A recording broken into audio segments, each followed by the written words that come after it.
There's something deeply unsettling about a face that's almost human, but not quite. It's the way an android smiles just a little bit too late, or how a digital character's eyes don't seem to track the way they should.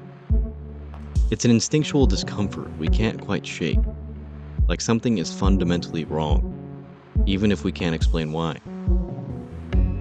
This is the uncanny valley, a phenomenon that blurs the line between fascination and fear, and one that continues to challenge technology, psychology, and art alike.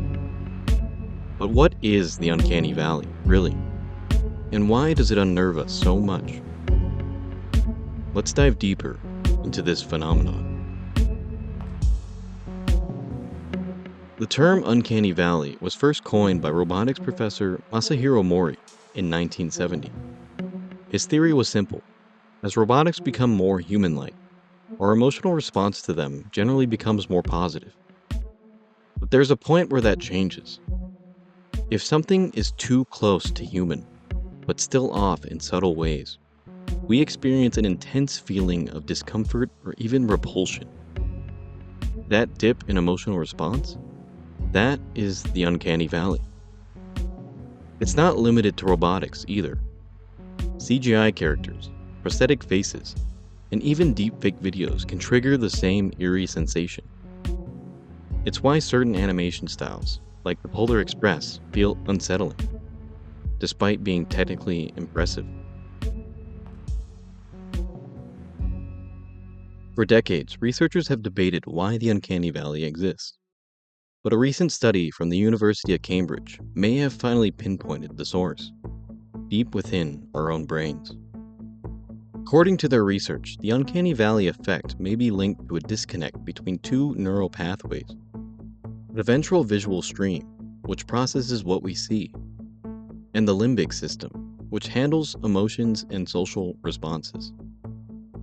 When we see a clearly artificial face, like a cartoon character, our brain recognizes it as non-human, and our emotional response aligns with that understanding. But when we encounter a nearly human face that is slightly off, these two systems misfire. The ventral stream sees human, but the limbic system detects something is wrong, triggering feelings of unease. This neurological conflict might explain why our discomfort intensifies when the realism is almost perfect, but falls short in subtle ways. In other words, our brains are hardwired to detect imperfections in human faces. And when something doesn't quite match our expectations, we feel it on an instinctual level. But why?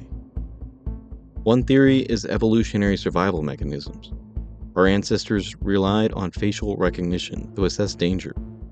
Seeing something that should look human but exhibits unnatural traits could have been a warning sign, perhaps of disease, deception, or even death. Another possibility is social communication breakdown. Humans rely heavily on microexpressions and body language to understand each other.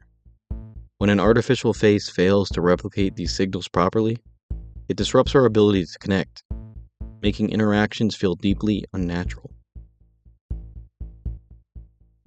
And then there's the fear of replacement, a modern concern as AI and robotics advance. The uncanny valley may not just be about discomfort. It could be an unconscious response to the looming question: what happens when we can't tell what's real and what isn't? This discomfort isn't just a technological problem. It's a powerful tool in storytelling. Horror and science fiction have long played with the uncanny valley to create unsettling experiences. Think of the lifelike but subtly wrong faces in AI, or the nightmarish animatronics of Five Nights at Freddy's. Even outside of horror, filmmakers and game developers struggle with this effect. When CGI characters are too detailed without being completely lifelike, they enter the uncanny valley, making them harder to emotionally connect with. It's why stylized animation often works better than hyperrealism. Think about how audiences embraced movies like Into the Spider-Verse compared to the backlash of Cats. As technology advances, we're getting closer to bridging the uncanny valley. AI-driven facial recognition, deepfakes, and hyper-realistic digital humans are becoming more sophisticated. Interestingly, the Cambridge study suggests that as artificial faces improve, the uncanny valley might shrink. If synthetic faces reach a level where they completely fool our neural pathways, when the ventral visual stream and limbic system both agree on their humanness, the unsettling effect could disappear entirely. However, there is still a catch. The study found that the uncanny valley worsens when the brain detects inconsistencies over time. In other words, a deepfake that looks real in a still image might become unsettling when animated, because our brains are even more attuned to motion and expression than static visuals. This suggests that while hyperrealistic AI-generated humans may become more convincing, they'll have to perfectly mimic natural human movement and behavior to truly escape the uncanny valley. And even if they do, will we ever fully trust them? Here's the strange part. Despite how unsettling the uncanny valley is, people still seek it out. Horror games, films, internet rabbit holes. There's an undeniable fascination with things that almost look human but feel off. Why? One reason is curiosity.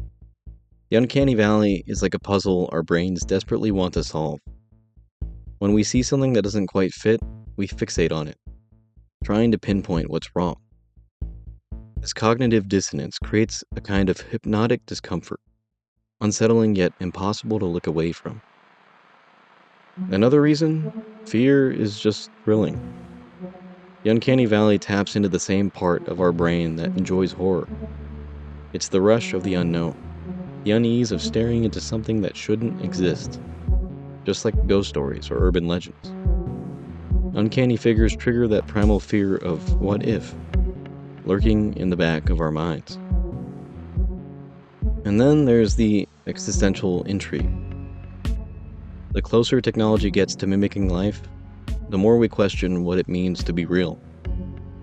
Where is the line between human and artificial? Between consciousness and imitation? The valley isn't just an eerie glitch in perception.